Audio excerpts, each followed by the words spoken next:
Haleluya, puji Tuhan, salam sejahtera bagi kita pada saat ini dimanapun kita berada. Kembali lagi kita akan mendengarkan firman Tuhan yang sama-sama kita lihat di dalam surat Efesus pasal yang kelima, ayat yang ke-15 sampai ayat yang ke-16. Saya akan bacakan, nanti boleh saudara-saudari bila bisa melihat di dalam Alkitabnya masing-masing. Firman Tuhan berkata begini: "Karena itu perhatikanlah dengan seksama bagaimana kamu hidup. Janganlah seperti orang bebal, tetapi seperti orang arif. Dan pergunakanlah waktu yang ada, karena hari-hari ini adalah jahat." Puji Tuhan, saya akan berbicara tentang waktu. Saudara-saudari yang terkasih, kalian bisa melihat di rumah masing-masing ada sebuah jam. Nah, di situ kita akan melihat tentang bagaimana perjalanannya waktu. Nah, firman Tuhan berkata pada saat ini, pergunakanlah waktu dengan baik, sebab hari-hari ini adalah hari yang jahat. Kenapa Tuhan mengatakan seperti ini kepada kita semua? Kalau kita lihat di dalam ayat yang ke-15 juga, bahwa di sini berkata, perhatikanlah dengan seksama bagaimana kamu hidup. Janganlah seperti orang bebal, tetapi seperti orang arif. Ada dua kehidupan yang kita boleh lihat di sini, yaitu orang bebal dan orang arif. Bagaimana seorang bebal? Kalau saya simpulkan, orang bebal adalah orang yang cukup keras kepala. Dia mungkin mengerti, tapi seakan-akan dia tidak mengerti. Dia mungkin sudah tahu apa yang dilakukan, tetapi dia merasa tidak bisa melakukannya. Nah, kalau orang arif adalah orang yang cerdik, orang yang bijaksana.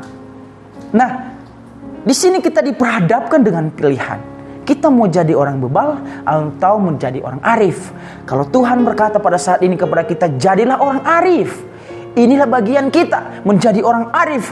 Nah, tugas kita sebagai orang-orang arif adalah untuk mempergunakan waktu dengan baik. Khususnya bagi orang-orang yang sudah mengenal Tuhan, yang sudah percaya kepada Tuhan, yang sudah melayani Tuhan. Mungkin saat ini engkau berada di dalam hal-hal yang mungkin di luar dari pikiran kamu. Engkau sedang menghadapi situasi yang mungkin sangat-sangat besar dalam hidup kamu, tetapi kamu lupa waktu kamu dengan Tuhan. Inilah yang dimaksud Tuhan pada saat ini. Saya mau katakan, jangan terlalu katakan sibuk buat Tuhan.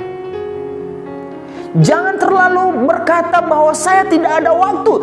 Kalau saya mau katakan kepada saudara, hari ini engkau ada, itu semua bukan karena saudara, tetapi semua karena Tuhan. Dan Tuhan hanya menginginkan waktu kepada kita, waktu yang singkat mungkin, waktu yang membuat Tuhan itu senang. Jangan sampai, saya mau ulangi lagi, jangan sampai kita berkata, saya terlalu sibuk buat Tuhan. Berikanlah waktu untuk Tuhan. Hal-hal yang kamu boleh kerjakan, hal-hal lain kamu boleh melakukannya, tetapi berikanlah waktu buat Tuhan, supaya kehidupan kita semakin hari semakin diberkati oleh Tuhan, sehingga apapun yang kita lakukan pasti akan diberkati oleh Tuhan.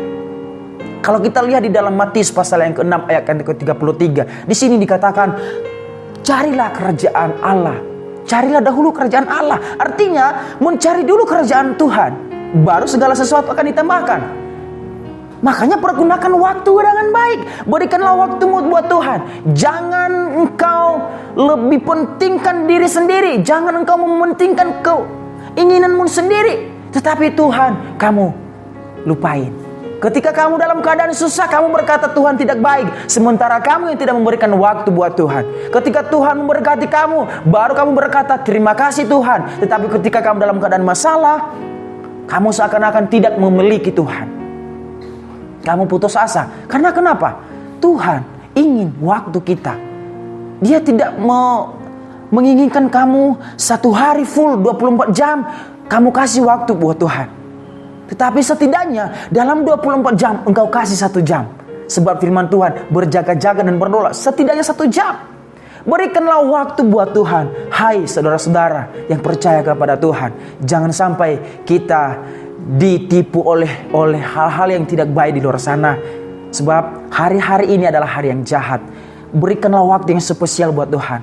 Maka Tuhan akan memberikan hal yang spesial juga buat kita. Ketika kita memberikan yang terbaik buat Tuhan, maka hal-hal yang lebih baik daripada itu Tuhan akan berikan. Maka inilah yang boleh kita lakukan. Memberikan waktu kepada Tuhan. Jangan sia-siakan waktu, sebab waktu ini adalah waktu yang terbaik yang Tuhan kasih.